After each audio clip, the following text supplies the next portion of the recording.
On Fiji Village on record this morning, I'm Vijay Narayan here in the Fiji Village newsroom. A very important day for Fiji as Cabinet meets today to discuss about the impending fuel crisis. This is in relation to the conflict in the Middle East and issues on fuel supply and, of course, fluctuation in prices based on the volatility of oil prices already. Now, compared to oil prices last year, it stood at about around $63 US a barrel. That has now gone up to about $100 US a barrel, and we expect prices to rise. But apart from prices rising, there's a real concern if there will be a shortage of fuel.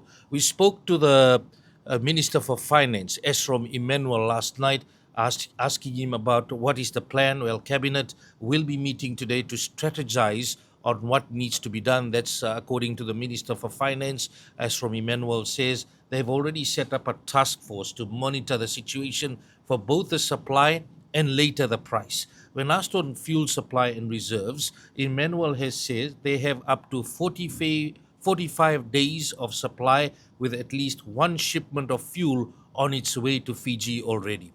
He stresses we should not panic, and if the situation worsens, then fuel rationing will kick in.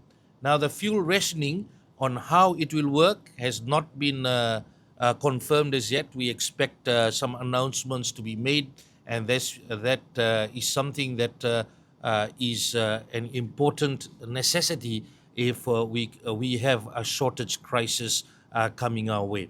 Now, overnight also, an open letter to the Prime Minister by Rewa Chief and Great Council of Chiefs member, Ro Naulu Mataitini.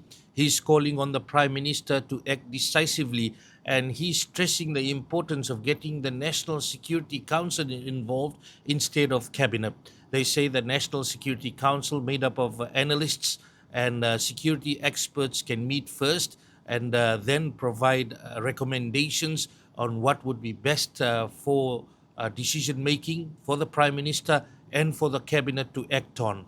He also went on to say Cabinet is just made up of politicians. We need analysts, proper analysts, to make good judgment on what needs to be done. And he's also called on people to act decisively, those who hold power, and also the Prime Minister to summon the CEOs of the energy sector to actually find out the 45 days of fuel that we have and the shipment that's coming in, what is the status based on fuel consumption in the country, and then work out ways for fuel rationing, suggesting we should have odd even number plate days for filling of fuel, and also looking at carpooling amongst other things. Well, Cabinet will decide, and we will have that for you later today. Stay with us on Fiji Village. For Fiji Village News, I'm Vijay Narayan.